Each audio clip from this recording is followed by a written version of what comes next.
everybody. Welcome. Hey, Greg, welcome too. Thank you. It's great to be here. Thanks so much. Yeah, it's great to have you. I'm looking forward to this. So, in this Rebel Wisdom Showcase, we're going to be we're going to be covering a lot of topics, but we're kind of starting from the question of, are our universities broken? So have they become too siloed, ideologically captured, to be the best place to go for the kind of knowledge that we need to adapt to a complex world? So the kind of thinking that we often like to cover on the channel. And our guest is Gregg Henriques, and Greg is a professor of graduate psychology at James Madison University. He's also a theoretical psychologist, and he spent decades working to understand why psychology in particular is so fragmented as a discipline, and how to bring it and lots of other bodies of knowledge into a more cohesive whole. So in a model he calls the unified theory of knowledge, which we'll talk about for sure. And we'll talk about some larger topics as well, the meaning crisis, academia as a whole, how we pursue knowledge in 2021. We're going to have some breakouts, and we're going to have, of course, Q&A section. So, Greg, yeah, good to have you here. Welcome. Thanks so much, Ali. It's great to be here. I look forward to hearing questions, engaging in dialogue. Really happy to be here.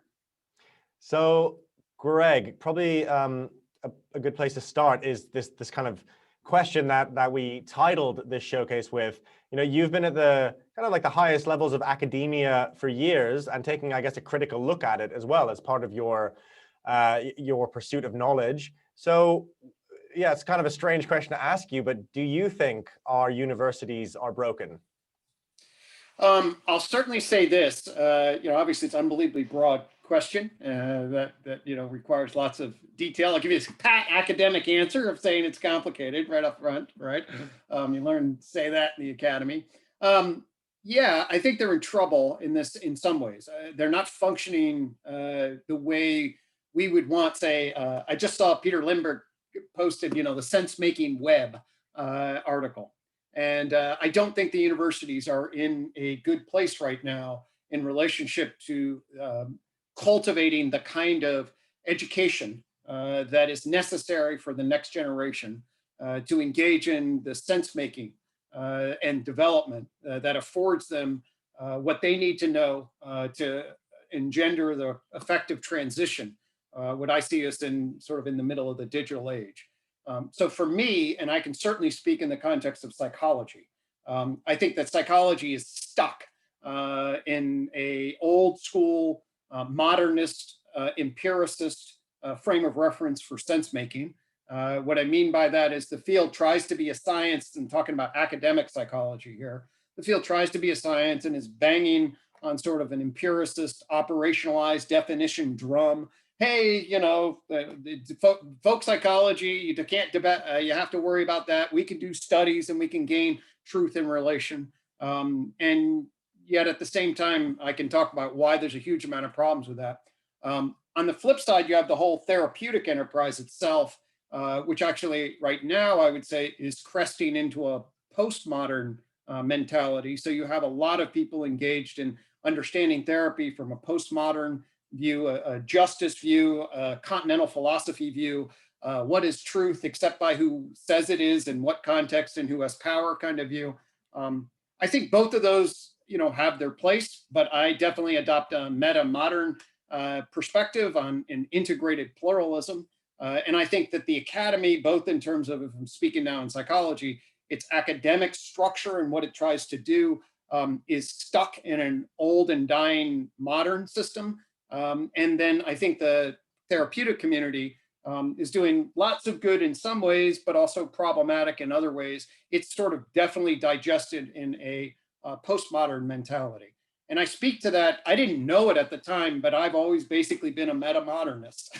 I didn't learn that until 3 years ago or whatever. But it actually happened, I think, probably certainly in relationship to this channel that will speak a lot.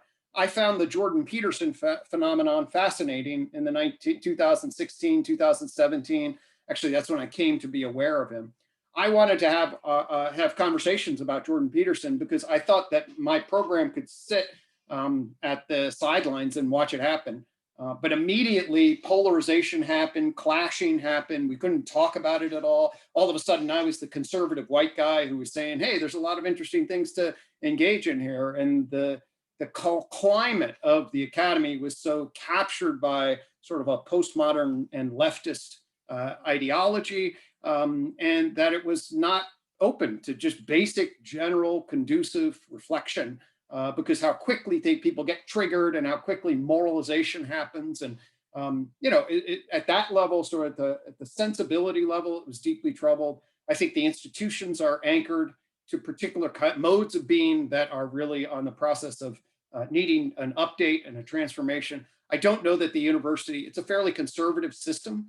So it does what it's done in the past that's worked. It got into a particular position. But now it really, my vision certainly is that we need to think seriously about what are the foundational assumptions, what is our philosophy of education, use that science term.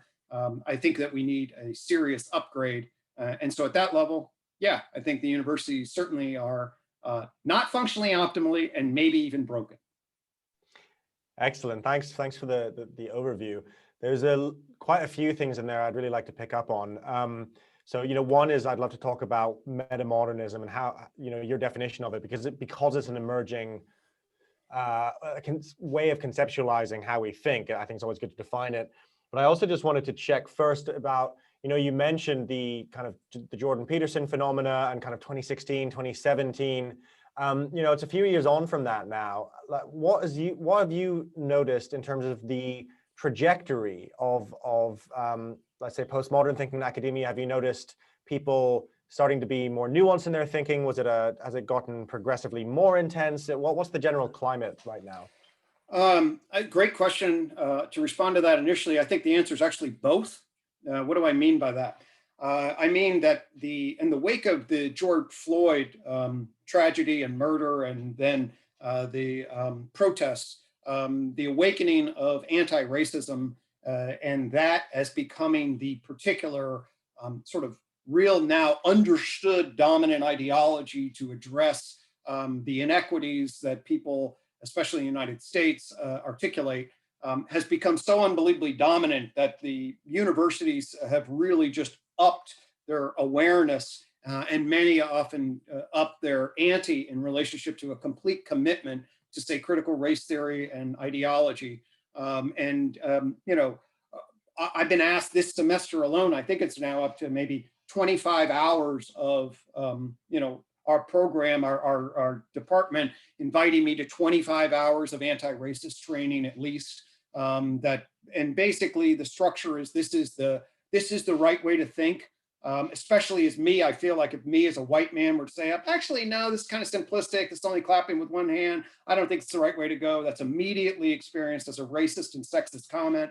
I'm not in line, and I fail to understand the morality of the moment. I'm not creating a safe environment for people of color. And so at one level, there's a huge intensity of the salience of this ideology. I also think that, and when it's done in an unsophisticated way, it's pretty simplistic. And I do think more and more people are saying, wait a minute, even inside the academy, wait a minute, this has a danger to become totalitarian. It does need certainly us to be speaking about it. And there's more of a fear. There's a felt sense of a fear that this is becoming too much of a dominant way of thinking. So you're getting people at least standing up and creating nuance about it. So I think that it's as hot as it's ever been. I think the sequence of events that we went through in relationship to the George Floyd and Black Lives Matter movement and the anti-racist movement. And so now we're definitely having that conversation. I don't feel, in relationship to I have no idea how it's going to unfold. And that's a great question. This then speaks back to your other question, and I'm happy to articulate in more detail. I feel a lot of clarity comes when I get to say, hey, I'm a meta-modernist, okay? I get to now articulate that. I say that very clearly. I say that anti-racism is a postmodern, critical race theory, deconstructive ideology that then wants to correct for sort of the blind spots and biases of modernity and white male hegemony and colonialism. And I can use all of that language. But what I would say is that now with a meta-modern frame, I can at least quickly articulate that, oh, actually, there's something that comes after a postmodern critique. After we do the critique, we actually wake up to how to create a system that affords us an opportunity to realize what a post-racially just society looks like without necessarily being colorblind. On your channel, and I know you're now is a very good friend of mine, Greg Thomas. He and I have paired up and will be pairing up going forward on cultural intelligence and other kinds of models to transcend race. I believe he offers a very, very clear, sort of integrally informed vision of how to transcend race and embrace the cosmos in a particular way. So I do believe that there's an opportunity, and grounded in a meta-modern sensibility, for us to relate, to validate the value, at least in my opinion, of what this affords, what, say, the hyper-progressive movement affords, and also understand, as Jordan Peterson says, we have to find the edge of when can you call something extreme? When does it make no sense? When is it somebody being histrionic and promoting a victimized mindset, which is definitely a danger. I say that as a therapist, I say that as a scholar, I say that as a theorist. It's a major danger. And if you can't set it up and say, hey, this is totalitarian and extreme and foolish, without all of a sudden being like, that's oh my God, you're saying that as a white man, you must be racist. I hope we're at a place where we can actually talk that way, but it's still, you're walking on eggshells and there's a lot of sensitivity. You have to be very careful. Yeah, thank you for articulating that. And I think it's an interesting question of whether we're in a place where we can talk with that kind of nuance. And I suppose that's what our mission has been at Rebel Wisdom, and it's the mission at the Stoa and other. That's why I'm here, man. You guys are doing a great job. Thank you.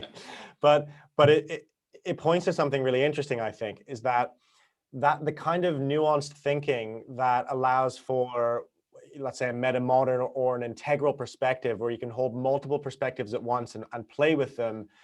It's interesting to me that didn't emerge in academia, but it emerged outside of academia. And integral, for example, was sort of sneered at and is still by academia. Meta-modernism, I think, probably has a little bit more cachet and is perhaps, well, it's very new, so we don't know. But I'm curious about your thoughts on this, because I know that part of your interest has been, in particularly in psychology, how do you get all these disparate bits that don't want to talk to each other to kind of connect together? So what's that been like for you? And maybe tell us a little bit about what exactly it's looked like. Absolutely.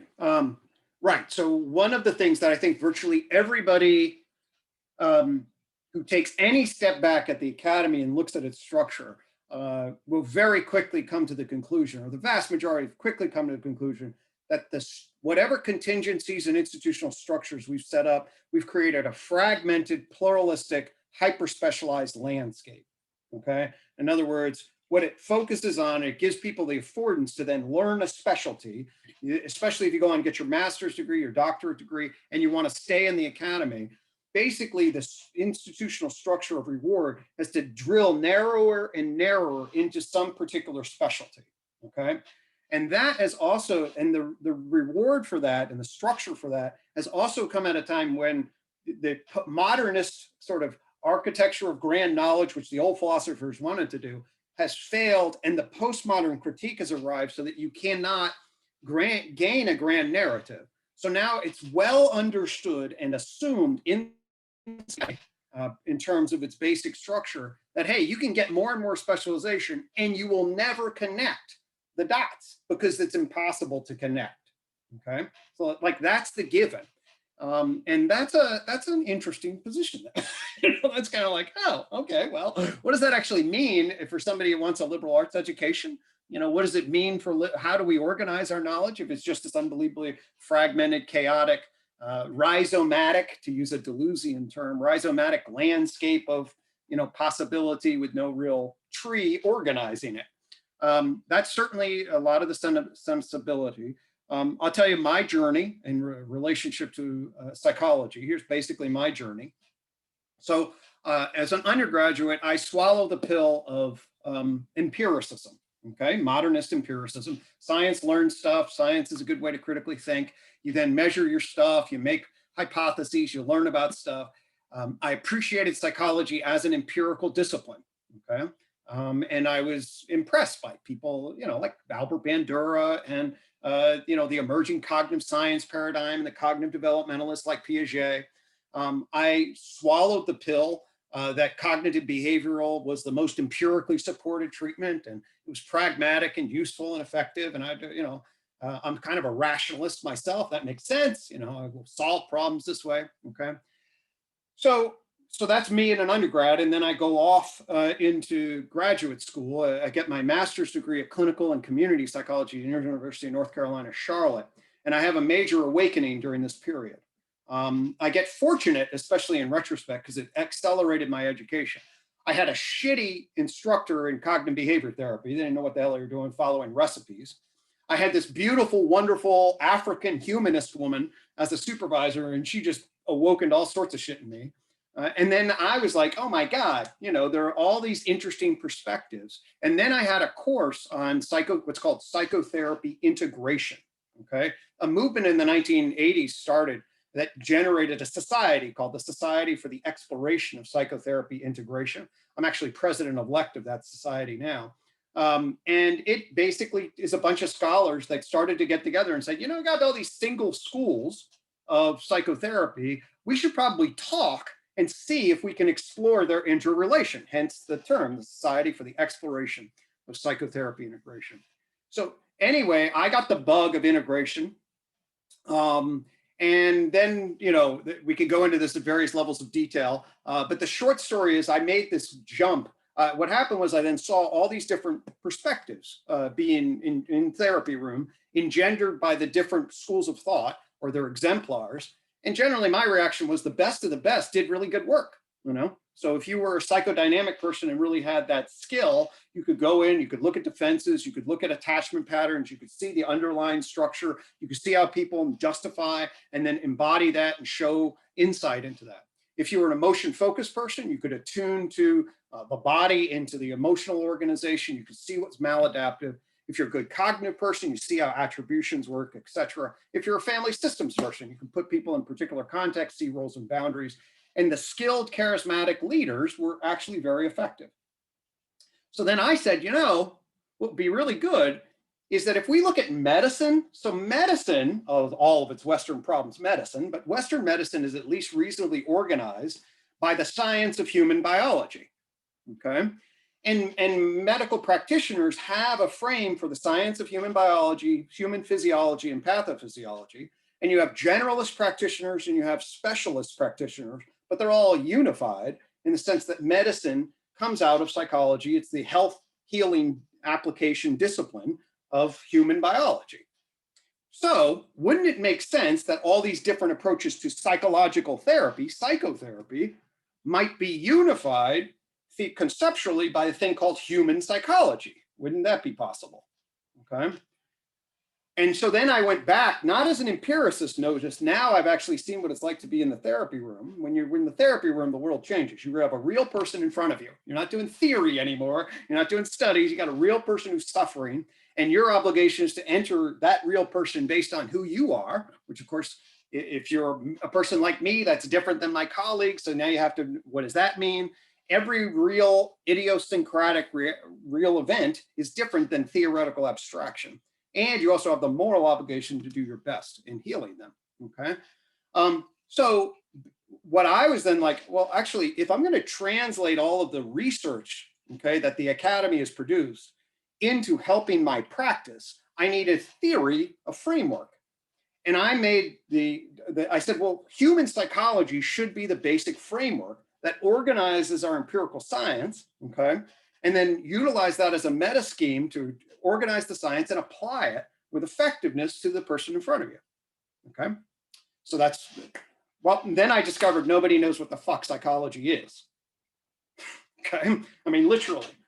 So when you go back to psychology and you have this idea that you're actually like, I need to know what you mean by psychology, not just like, oh, you learn how to do studies in behavioral science and you say, oh, I'm an empiricist and I apply the empirical methods to whatever it is you mean by psychology. No, that's the empirical epistemology side. Now I want to know what you mean by psychology, and I want to understand what the terrain of psychology is. Well, it turns out nobody knows what it is. It's unbelievable, but it's true. Okay, what do I mean by that? I mean that when the science of psychology started to get underway in the 19th century, a whole bunch of different people had different ideas about how to carve up the mental and how to apply the scientific method to the mental.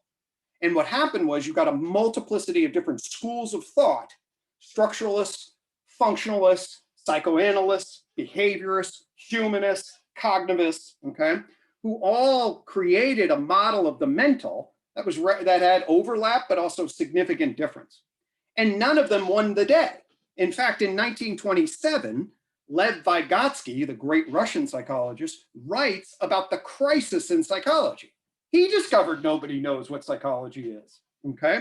And so psychology exists as a particular frame of reference. He discovers that, hey, there are all these different subject matters and there is no frame. And that happened in 1927. In fact, that's been going on ever since. The field basically says, yep, no, we don't know what it is. So we're just going to apply the method of science, the epistemology of science. And that's basically how it's defined today. So I then, I discovered that.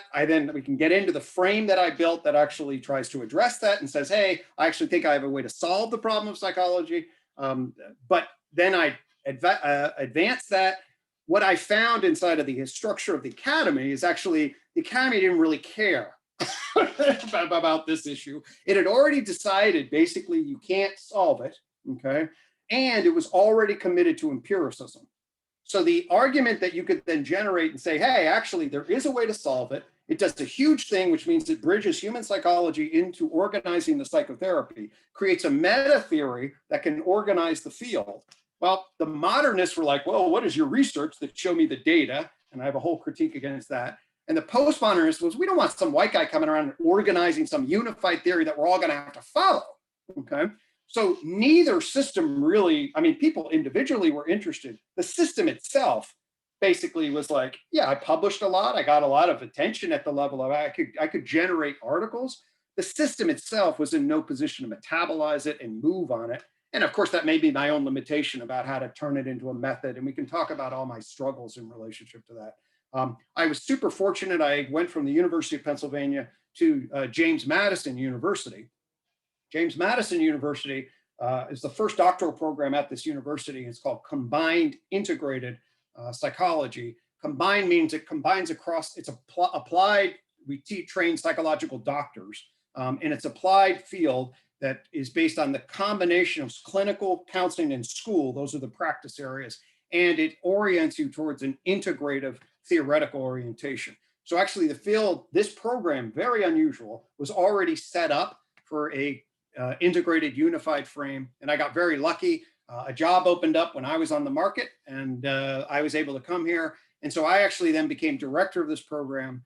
And then I, was able to train and have trained now since 2003 individuals to become psychological doctors in a combined, integrated, unified mentality. So I've been in a very small little island with like-minded individuals cultivating this particular perspective and sharing my perspective in terms of how to train people from an integrated, combined place. But it has not had much of an impact, of course, on the field itself. And indeed, this is how I find myself in these cultures, because even in my own home, the whole postmodern versus metamodern thing blew up. I got into fights with my program and I felt like, hey, I don't even know if I belong in the academy anymore. I'm a misfit, and I think it's because, I sort of have this metamodern sensibility. Or a rebel, if you will. Or a rebel. I'm a rebel seeking wisdom at some level, So you just touched on something that I was going to ask you about earlier, which is and I have a little recent story from my own thinking around this, that the obsession with empiricism that you see in psychology. And I think if anyone's interested in seeing this play out live, the psychedelic research. So psychiatry's latest drug, because the other ones, one very cynical way to look at it is because the other ones don't work. One of our guests recently, Eric Davis, talked about the fact that there hasn't been a good drug in psychiatry since the 80s, and they're desperate for one. So there's a lot of flexing of epistemological authority or perceived authority, and that comes in the form of the clinical trial model. I've just written an article about this for a publication called Chacruna. And as I was doing it, because the context was two psychiatrists writing a paper saying, basically, people shouldn't be taking psilocybin, which has been around, of course, for a very long time, in kind of legal retreat settings because it hasn't gone through the clinical trial process. So we don't know if psilocybin therapy is safe. So there's a lot of issues with that. But as I was doing it, as I was writing it, I kind of realized a lot of what you're talking about. I thought, but this is just, there's no yes and with this. There's our worldview, and the other ones, they sort of mention there's indigenous people doing it, but it kind of always goes back to this appeal to authority narrative. And what came up for me, interestingly, was and it was completely distinct of us having had this conversation. It was just was the assumption that empiricism is the way to gain knowledge, propositional knowledge, as John Vervaeke would call it. Now, I'm curious to hear your thoughts on that in terms of the kind of where we're at right now in the meaning crisis and this obsession with empiricism. And is there a link there? Like, how did that come about? Because it seems to be like the nub of a lot of the issues we're looking at. And how do we potentially expand out of that? Totally. Well, I mean, that raises a whole bunch of different things there. So first off, yeah, I got shit to say about psychiatry. All right. I'm a clinical psychologist. All right. And if anybody knows the inside scoop on the field, okay. So from my vantage point, for example, psychiatry is intent on medicalizing neurosis. Okay. Neurosis is not a medical condition. All right. Yet psychiatry, by virtue of its place in the medicine, manages health and it manages insurance, and it can't just treat regular problems in living. It has to treat medical conditions, or else that's for somebody else. So then if it's going to gain control over the treating of various elements, it then will medicalize. What do I mean by neurosis? I mean the cluster of internalizing conditions that go together with like depression, anxiety, low self-esteem, life dissatisfaction, and relationship problems. Guess what, folks? We know empirically, surprise, surprise, all that shit clusters together. Okay, believe it or not, the intersection of depression, anxiety, frustration, low life satisfaction, and relationship problems, that all clusters together. And the vast majority now of people who look for psychological care are in the neurotic category. Okay. And then what happens is that what are we going to do with these individuals? Well, thankfully, if we have medication that may do better than a placebo, although may not, by the way, but may do better than a placebo now, and we can create a symptom thing. We have the Diagnostic and Statistical Manual of Adjustment Disorders that then can be, and anxiety and depression and everything else. And we can basically now write scripts and medicalize your neurosis. I mean, that's what they do. That's what Big Pharma did. All right. And they did it in the justification of, well, we're science. Yeah. I mean, seriously, I mean, it's like ridiculous. You don't even know what neurosis is, and you're calling yourself a science. You can't even tell me what mental means. Okay. So the idea that this is like some articulated version of depth. Listen, let's face it, folks. Okay. The system's clueless. Okay. At the level of, I mean, it's pre-paradigmatic cluelessness in relationship to what the hell it's talking about. And the idea then that you can then translate this into particular kinds of methodologies like randomized controlled clinical trials. Okay, a randomized controlled clinical trial is good for aggregate variable analysis between various things. That's what it's good for, okay? So what do you want to do? Yes, if a bunch of people have, let's say, neurosis, and they take psychedelics, if we aggregate them and then measure, we can then create some relationship between and then the psilocybin relative to a placebo and some other control, and then outcome, and then we'll create some aggregate relation. That's what randomized controlled clinical trials are good for, okay? However, to apply that with any cumulative knowledge means you actually also need to have a general notion of the human condition, have a general notion of, say, human consciousness, all right, human character structure, human adaptation, psychopathology. All of these things are actually, to translate variable aggregate research, you have to have a generalized model of the mental. If without a generalized model of the mental, there's no way to take, unless it's a crystal clear relation, like if everybody took the goddamn drug and was miserable, then we could say, okay, we got some.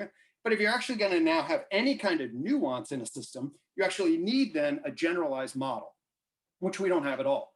which means that randomized controlled trials are these unbelievably blunt weapons, okay, for answering questions about variable aggregate relations that don't necessarily have anything to do with an individual unless you can get specific, okay? So the idea that this is the gold standard, well, where does it come from? It comes from the society's investment in modernity.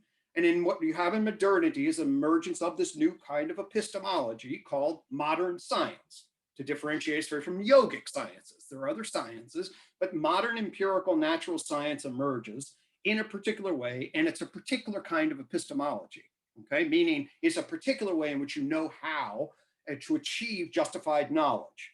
And it's a fascinating and very powerful psychotechnology, to use John's word, okay?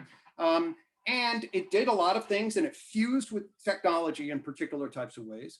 And as far as I'm concerned, we do have lots of knowledge of the physical and biological sciences precisely because the way in which the method of modern empirical natural science helped, and the decent ontologies that we were able to build of energy and matter. By ontologies, I mean the specific theories of what we were talking about, our subject matter. So we actually have decent theories of energy and matter, okay? And we have decent theories of life, okay? But it ends there.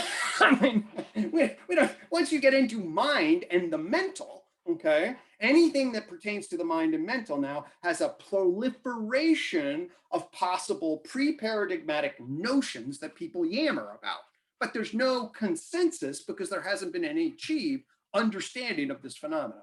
So the idea that psychiatry would want to come in, now obviously we can do randomized controlled clinical trials, but the idea that psychiatry would assert its epistemic authority in relationship to randomized controlled clinical trials on things that have been involved in human existence and growing plants anywhere, and then it's going to medicalize that and then tell you through randomized controlled clinical trials, well, that annoys me. That's a huge arrogance and hubris of an epistemic authority that doesn't warrant our submission to it, because I will tell you, they don't know what they mean. So why the fuck would we submit to some system that is actually clueless in relation to its basic definitionals? So anyway, that's me getting activated in relationship to the Amen. structure. Well, I totally agree with you. So no, that's great. Thank you. And you know, and there's a couple of more things I want to touch on before we go into the Q&A. One of them actually, it would be worth noting as we're having this conversation, and this was something I talked about in that article, and I didn't quite realize how bad it was, but a lot of people might have heard of the replication crisis in different areas of science, particularly psychology and particularly medical trials, where basically their drug companies, clinical teams, researchers have tremendous difficulty replicating the results of an experiment under the same conditions.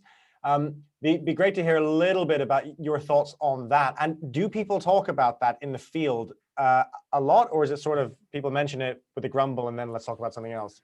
No, actually, I got to give Brian, who I know, he's at the University of University of Virginia, right down the road, started this and generated the replication crisis in psychology. And one thing about it, absolutely, it caught. Okay, psychologists care about it. The call is, oh my God, we need better methods. It's like, we need better research methods. I'm like, actually, no, you guys are just barking up the whole wrong goddamn tree. That's part of the problem, okay? But yes, no, it caught a lot of attention and people are concerned about it, just so people know what it is. So there was the idea about, well, hey, huge in psychology and in many sciences, but this is actually where it starts in the field of psychology, particularly social psychology, but it could apply to any number. We run out and we do these findings, okay? I call this, by the way, the sandcastle problem, which is the operational research issue, which is, oh, I'm now interested in, I'm a researcher, I'm interested in this phenomena, okay? You know, say we're interested in implicit awareness and how it influences stuff, okay? And they then did studies where like, hey, if we imply that the field, that things are warm, you might feel warmth in your body and then feel more friendly to somebody. Okay, and then they would do studies in relationship to this, and then they get a p-value, meaning the likelihood that you would get these differences. Let's say this one group got some implied message of warmth, and another group got an implied message of coldness, and another group got an implied message of nothing. And then you were asked to judge somebody, and then people who were had primed to feel warm, like, oh, I'm friendly to this person. People primed to feel cold said no. And then neutral people didn't have a reaction. And then we run studies and we get individuals that are, hey, we get a significant difference. Now that fits into this, and we do 5 of these different studies and we get it in the major journal, a Journal of Personality and Social Psych, okay? And he published this. Then people are coming along and say, we have all of these publications looking for positive findings. That's generally what gets published. Then the people are like, well, we're not really building, everybody's building their own paradigms or their own language. We should really, what the real science fundamentally is about is we generate knowledge, and then we generate cumulative replicating knowledge around the center of knowledge, and then new studies build off of that. But psychology is not really theoretically organized. So what you just basically have is findings and research programs, not actually theories, or they're mid-level or small-level theories. So that got him concerned. It's like, well, how do we know that what people were doing actually replicates? We should actually have more replication. So that's what they wanted to see. So then they went back and they said they took a sample of major publications, and then they issued a call, and they said, we want to replicate all of these studies that were, between like 2003, 2007 in major journals. And then they got a huge number of people to help out, and they replicated 100 studies, okay? And it was really impressive, all right? But then what happened was, when they actually went and did it, they essentially broke out into thirds, okay? So like a third of the studies replicated well, a third of the studies quasi-replicated weakly, and a third of the studies didn't replicate at all, okay? So you're like, oh God, these are like top tier journal publications that we're now saying are fact, and when we actually go out and replicate them in the best of our ability, 1/3 of them actually. I was like, oh shit, maybe that's a problem, So that actually certainly engendered a huge amount of conversation, and there've been a number of movements, but it fits within the idea that our weapon is scientific behavioral methodology, okay? And well, now it's blunt. We need to sharpen the utility. And by the way, I will say there were a lot of sloppy methods, okay? There were sloppy methods that were going on in relationship to for example, I'll just give you one. You p-hack. P-hacking means that you can actually, you can look and see what's getting statistically significant. P is the probability thing, which you can then actually, there are ways that people would allow themselves to check, okay? And then after they get statistical significance, you go after the fact, you hypothesize after the known, what it is that you found significance on. And then you publish your research based on seeing that this thing was, and then you generate an after the fact.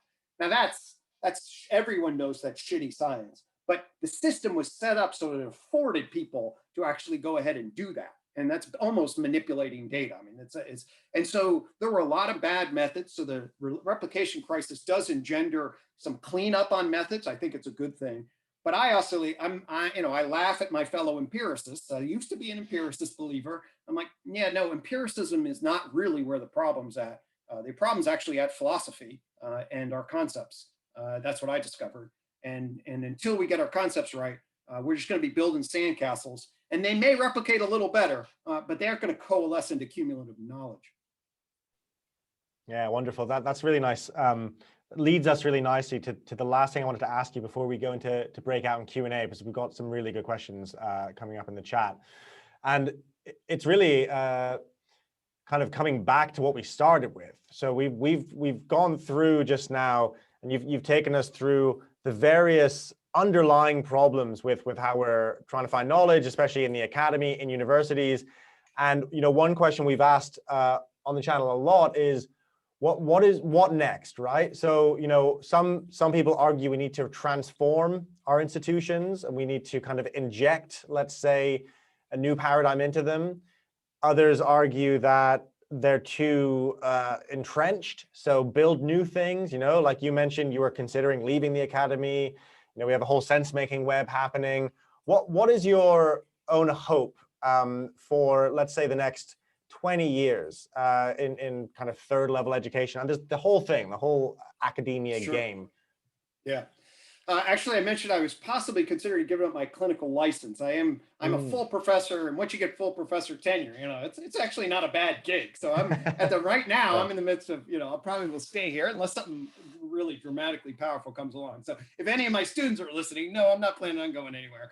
But I am considering giving up my license because I am, I'm interested in public intellectual stuff. I'm also really wanting to make a comment.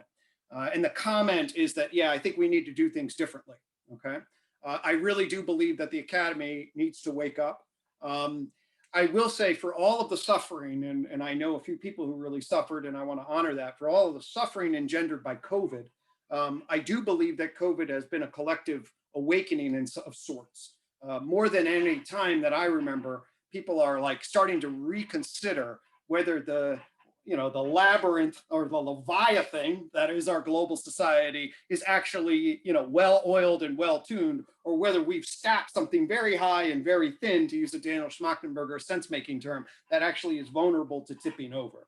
So I think many more people are thinking that maybe something is very different afoot, and that we need a new way of thinking about the world, okay? And a new way of being in the world at multiple levels, different knowledge systems to get involved. If you use an Ian McGilchrist kind of notion, yes, we need a lot more, or John's views of procedural, perspectival, right hemisphere, contextual knowing. We definitely need to get more in touch with our bodies, our hearts, our souls, our spirits in a totally different way. Speaking for myself, my current frame on this is I believe that I at least have an angle on what I call the enlightenment gap. So Mike, I'm an intellectual. I'm trying to make actually the argument on the terms of the conservative systems that operate. My claim is that if we look at what happened in modernity, the emergence of the Renaissance into the Enlightenment, the explosion of modern empirical natural science, and the philosophies that follow, we can see a very clear enlightenment gap, okay? What do I mean by that? I mean, there are two fundamental sets of problems that the system doesn't know how to solve. The first is, what is the proper relationship between matter and mind, okay? So it's the first part of the enlightenment gap. We don't have a good model for that, and people are confused about that. And you see all this conversation, what's hard problem of consciousness, all this other stuff, okay? So matter-mind relations in the mind-body problem, okay? It's ubiquitous and unresolved. And you also see a fundamental dispute about what is scientific knowledge relative to society and cultural knowledge and other forms of knowing, say indigenous knowledge, body knowledge, whatever, okay? And you can see this in terms of the modernist sensibility, which is double down on, empirical supported treatments and all that, okay? And the postmodern critique is like, wait a minute, there's a lot of white male colonialism there, and that leads us to, away from indigenous knowledge. We need to critique that, okay?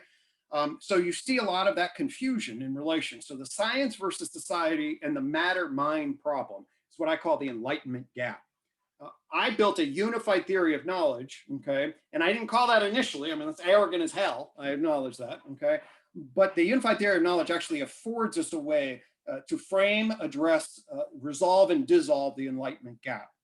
It affords us a language system to be very clear about what matter is in relationship to mind in a way that organizes all of our data. It clarifies what scientific knowledge is just social knowledge, and does afford an opportunity for a conciliant framework that the academy has decided is impossible, but actually I believe is genuinely in the old synthetic philosophies of Aristotle and Plato, and more, Herbert's, other people who have made certain kinds of arguments. So I'm hopeful that actually if the sense-making web gets together and people have certain kinds of insights that afford ways of properly diagnosing the errors of the past and afford new solutions that are hopeful and positive, I think there will be an intersection between, yes, we see this is not working. Oh, you're clear about how the problems was why. What is a hopeful solution? And it engenders an optimism there, because we're actually in trouble too. We have to move. If all of those motives coalesce rightly, then I think we all get together and turn the Titanic and not hit the iceberg and sail off in the back half of the 21st century. Okay. That's my optimistic hope. I tend to be an optimistic thinker. Is that going to happen? I mean, I'll just do my little energy information baton handing around and connecting and try to tilt it in that direction. Awesome. Yeah, let's try and move the Titanic. I like that image a lot. Yeah, really, really nicely put, and a nice, a nice hope to strive towards. So yeah, we're going to go into breakouts just to have a little bit of discussion. And There's no specific inquiry today. I think what would be most useful is just what we'll have a few minutes each. The rooms are going to be about 3 or 4 people. And the inquiry will just be what's coming up for you right now. What have you found particularly interesting? What open questions do you have? Might even help you formulate a question for Gregg for when we come back. And if the person with the least colorful top could start, and then and so then just go, no specific order, but talk for about 2 or 3 minutes each without interrupting each other. I'm not going to do a strict timing, so just be a little bit more relaxed today. And yeah, again, just what you're finding interesting, what your open questions are, and we'll be in there for about 10, 12 minutes. So the rooms are open. Right. Welcome back, everybody. It's always a really good sign when the rooms are closing, but no one leaves the room. Not a single person left their room, which is great. So I'm assuming you had some scintillating conversation, and perhaps came up with some fresh questions. So there were some amazing questions in the chat. So we're going to try and do as many of those as possible. And first up is Carla Groom. Thanks very much. Yeah, thank you so much for this. This is absolutely fascinating, and it's going to be really, really useful teaching material for people. I'm trying to understand why psychology doesn't do what it says on the tin. But one of the things that was coming out of particularly in the chat conversation, is what we mean when we say science and the scientific method. And is it unfair on scientific method to say it's what scientists have done in the last couple of centuries, especially in psychology and psychiatry? Because I'm really reluctant to say we shouldn't, that empiricism has the same limitations that scientists have demonstrated, and that we could get a lot further with empiricism. So is it reasonable to equate empiricism with the sort of reductive logical positivism we've seen in psychology in the last 150 years? Great question. So yeah, we had a lot of things we need to sort out there. So first off, I'm hardcore science at a broad level. Okay, I'm a scientist. I identify as a scientist. I love empiricism. I'm not a fan of hardcore, strong reductionism. I'm not a fan of the physicalist reductionist program, and I can articulate why. But I do believe that the advances of modern empirical natural science were huge. They really afforded us a totally different way of viewing the world, and I still commit to that. And I'm a naturalist and a scientist, okay? So that's really key to understand. And my critique, remember, I'm coming from the faith of empiricism, and I'm not leaving it behind. I'm simply saying that what happened to psychology was their commitment to empiricism is essentially clapping with one hand, okay? What do I mean by that? Well, if you see the tree behind me, that's the garden. I have a garden philosophy, okay? The first thing I built is called the tree of knowledge system. That's actually the theory of knowledge tree. I'm sorry, it's really confusing. But the tree of knowledge system is a map of science, okay? And it's if you know the field of big history at all, okay, there's a field called big history. It's a really useful field. I would consider it a meta-modern approach to science, okay? It was founded by David Christian.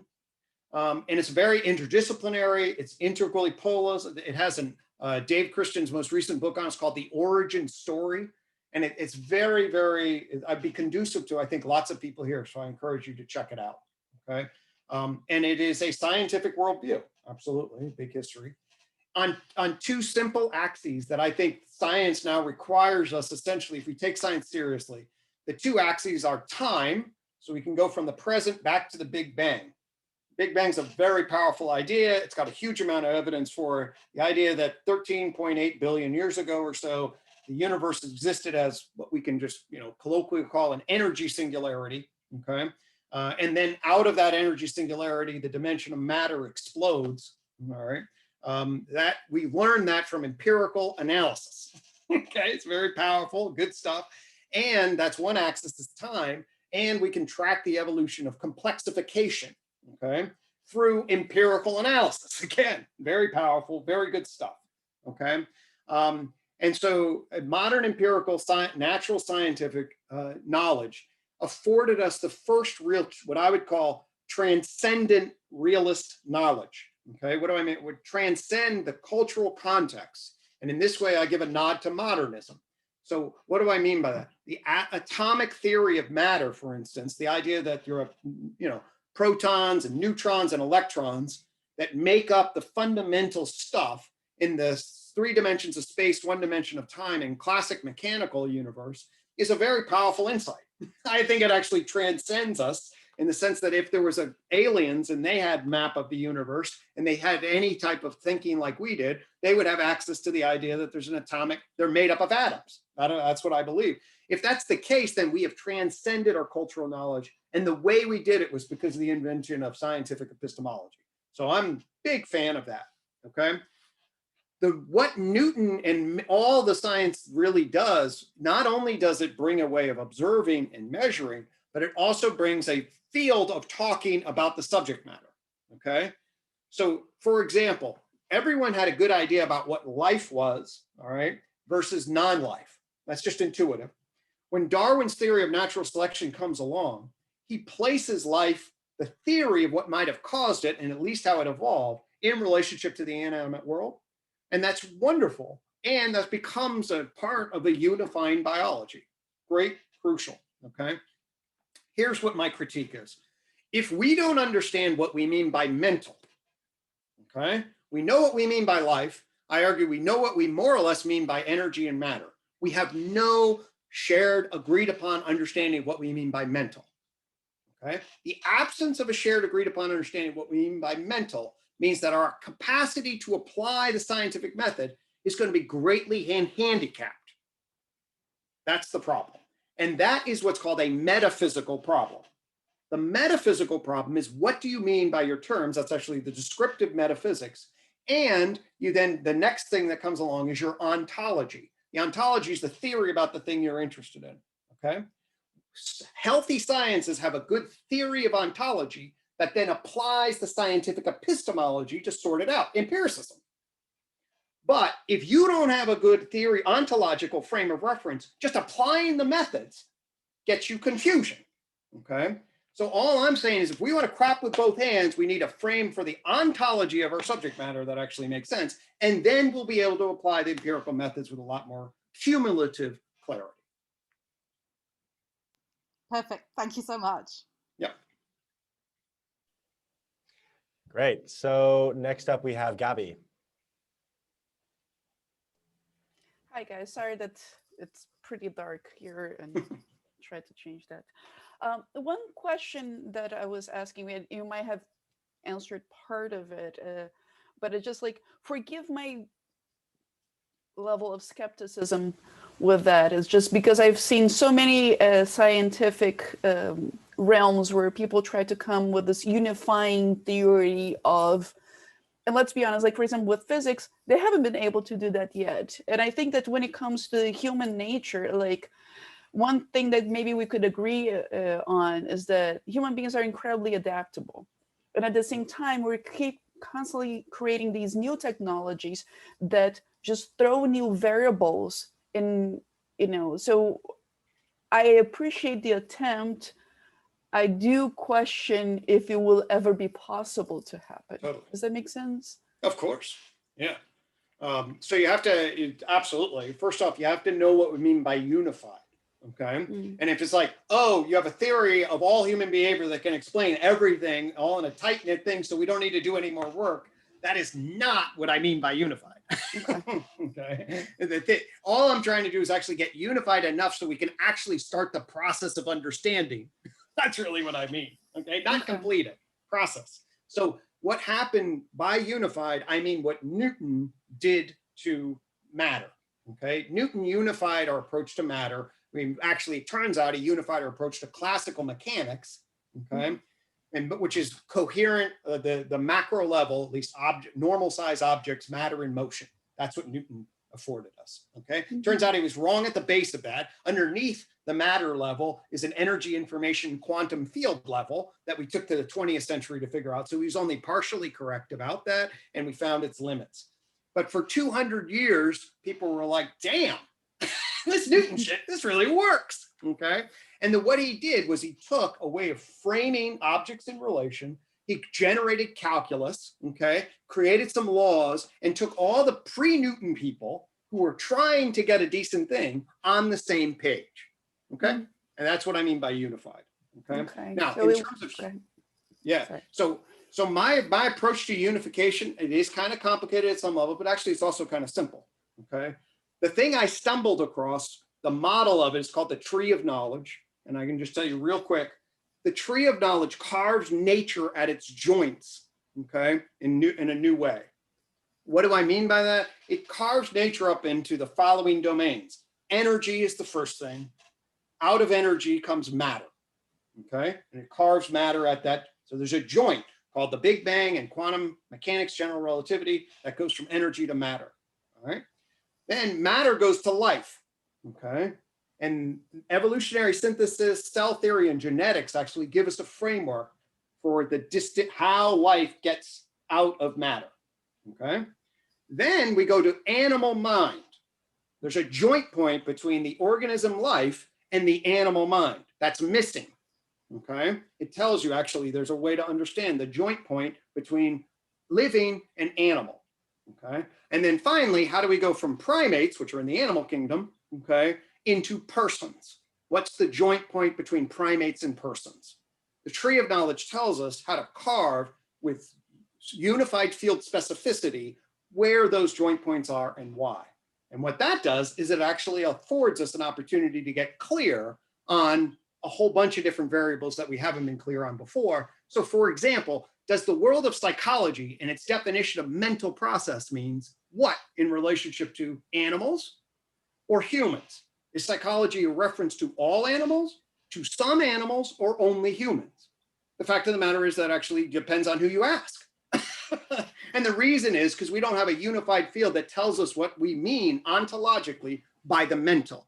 The tree of knowledge tells us ontologically what we should mean by the mental. And it then, once we have that frame of reference, then actually all this yammering that's taking place can make just perfect sense. You're like, oh, B.F. Skinner, he was talking about animals, okay?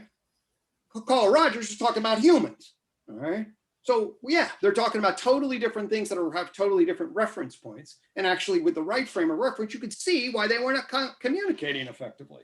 Yeah, So they're talking that's what over the each argument other. is. They're talking over each other because they don't have the shared frame of reference because there isn't one. Tree of knowledge comes along and says, here's a shared frame of reference, solves a lot of the problems. And then all of a sudden you can move from there. Cool, thank you. Yep. Awesome. So I have time for maybe one or two more. And Josh, you're up next. Great, thanks. Yeah, my question was around, I don't know what your thoughts are on a potential Academy 2.0, like what's, if the, the current institutions are corrupt and not fit for purpose really, and have all these issues and siloing of disciplines, et cetera. I was trying to find the article on this, but one notion that I thought was interesting is like a blockchain related way of verifying like coursework and other relevant activities and accomplishments. So it would kind of decentralize and people could kind of choose their own paths, and polymaths could actually, explore different topics and tie them together in ways that the current, academic system tends to discourage. Yeah, so that's a great question. I mean, I think we're trying to, right now, I think we're in sort of the liminal space of imagination and dialogue and exploration about what might emerge. And indeed, this is what this space is. This is what the STOA is, that digital campfire. I mean, I think what's happening right now is there's, the beginning awakening that the Enlightenment 1.0, has run its course. And then people now are seeking about, well, what is the implication for the institutions? How do we train ourselves? What would become legitimate, and all of those things. My ability to see what complex emergent stuff is actually going to happen on the back end of this over the next 20 years. I think that there's just a lot of brainstorming that's happening now. There's a lot of people feeling their way. I don't feel comfortable, or I just don't feel confident at all in any kind of genuine speculation, other than what I would say is that first there's an awakening, a discussion, an analysis of where we are, an exploration about what might fill its role in relation. And then I think we're doing that right now. What would be the actual kinds of things that would, so for example, one thing would, if the right leverage comes from the right amount of places, okay, the university system may well wake up in time. Okay, you could get the right systems basically like, oh my gosh, we need to start having, like all the academics need to start getting together. Look at what Rebel Wisdom is doing in the Stoa communities. I think there's a wave of change that's coming and we need to wake up to that. So if enough inside academic people, wake up to that and they start feeling, then all of a sudden there may be a wave, just like the whole anti-racist things, like waving through the system. Could we have a meta-modern wave that wakes up the academy and all of a sudden starts redoing what it's going to do? Well, if it does, then something from the outside isn't going to change that. But how institutionally ingrained our system, how quickly in the digital age will these new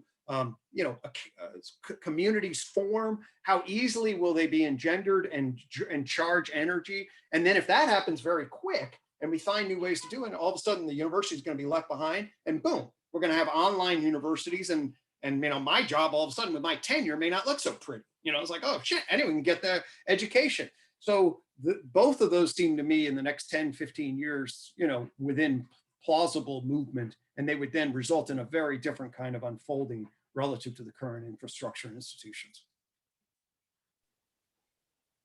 Awesome. Great, thanks. So we got about 10 minutes left. So Gurgly, you had, I'm sorry if I mispronounced your name, but you had a really popular question in the chat.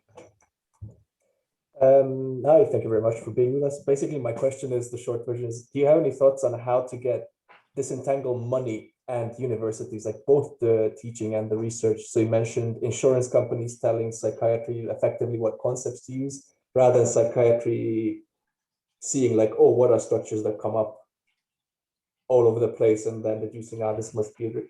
And also, for example, like I work as a physics researcher, and even something as rigorous as that, there's plenty of room to like make your research look counterintuitive or flashy, like, oh, check out this counterintuitive result, and then hide the inappropriate scientific methods, and then some reviewer that doesn't give a shit gives it a stamp and boom. So yeah, do you have any thoughts on how to basically protect researchers from eating the cost of exploring dead ends? Yeah, this is I don't know that I have any particular unique insights on this particular issue. What I can say is certainly I've seen this. Any institution is going to be structured so that you want, you have influence, you have attention, you want to frame yourself in a particular kind of way. There are lots of insider tricks for doing that. I worked at the University of Pennsylvania from 1999 to 2003. I worked under Aaron Beck, who's the founder of cognitive therapy, and I ran a science study for him. And I just saw enormously, basically what was billed, and this gets back to some of the reason I was ranting to Ali earlier, what's billed and got published in the Journal of American Medical Society, got published as an empirical finding, was essentially an advertisement. Okay, so what we really did was we wanted to advance the idea that cognitive therapy worked. And everything that we were really structured was to get a p-value that demonstrated that cognitive therapy worked. Now, we didn't create data and we didn't lie in particular ways, but with a really complicated project, okay, the incentive structures to look one way and emphasize one thing and de-emphasize other things, okay, is enormously there, and there's no way to control it, certainly at least in the ambiguities that we were set up for. So the inability to really control, and then the openness to shift interpretation, emphasize certain things and de-emphasize other things, it's really part of the reason why I think at least in my field, a lot of the enterprise of empiricism is essentially corruptible, because there's so many opportunities, especially with that poor, clear language, so many opportunities for framing in a particular way that the person wants to be brought across. It's a tricky issue. I don't know that we're ever going to get around that, but we certainly can increase awareness of it and reflect about it. Awesome. Greg, we have about 5 minutes left, and I wanted to give you a little bit of space to just, conclude anything you want, or maybe even you could even leave us with a naughty question if you want, but just anything that you wanted to express that you haven't yet or wanted to reiterate. No, I mean, it's great questions, great discussion. I certainly think I've covered what I hope to cover. I mean, I guess for me, the issue is, how do we want to position ourselves? in relation. What I mean by that is, I've thought a lot then, and I really like meta modern. I really like rebel wisdom. I really, what are we talking about with our loved ones, with our family? How do we not become so obsessed and then talk at them? It's like, oh my God, wake up. I'd wander around saying, after I was listening to Dan Schmackenberger be like, global civilization collapse. Oh my God, that's not a great dinner conversation, especially if you're yammering about. So it's like, well, wait a minute, how do we actually engage on the ground? What are we actually doing? How do we find people or pieces of the puzzle that we can grab a hold on, So one of the things I'm going around saying, listen, there is an enlightenment gap, folks, and I just look around and ask yourself, are we clear about matter and mind? And are we clear about what science is? And my argument then is, actually the academy is definitely not clear about these things, and then see where we are. Like, I'm trying to engage the academy on its own terms. Okay, I'm in the side of it. This is my expertise. I want to engage. Some people are leading in different ways. Some coming from the outside. How do we follow these particular threads? How do we keep conversations going? How do we engender engagement and growth without becoming too top down, but to afford the system to grow? And I think Rebel Wisdom is a beautiful exemplar of the kinds of spaces that have filled the necessary space and afforded us these opportunities. Gregg Henriques, thank you for joining us. It was a really enjoyable session. Good. I'm really glad. I enjoyed it myself. Thank you so much for having me here. I appreciate the offer. Yeah, pleasure. So great. So we are actually, maybe Elle, you could tell anyone who wants to, about the after hours, which we're starting up again after this session. Yep, sure thing. So I'll be hanging out for a bit longer, just hosting a space for anybody who wants to maybe down tempo a little bit, but continue the conversation. Bruce, I agree, it's been pretty heady for me as well, but it's also nice to have time just to process or chat further with a smaller group. So yeah, I'll be hanging out here for a good half hour, maybe 45 minutes for anybody who wants to stay. And we've also got, if you want to keep up to date or join the Circle transition team, so the member-led community who are still hosting that platform, there's the link in the chat as well. So yep, 2 options. Awesome. And yeah, if you want to say a thank you and goodbye to Gregg, do so in the chat. And I think we'll probably, I'm going to hand over hosting to you, Ella, and then maybe we usually play some music, I think, yep. Just a little break between the sessions. Yeah, bio break. And yeah, let's give a big hand to Gregg. Thank you so much. Thank you, Gregg. Appreciate it. Thank you. Enjoy being here. Thank you so much. Great questions, everyone. Thank you, Gregg. Appreciate it.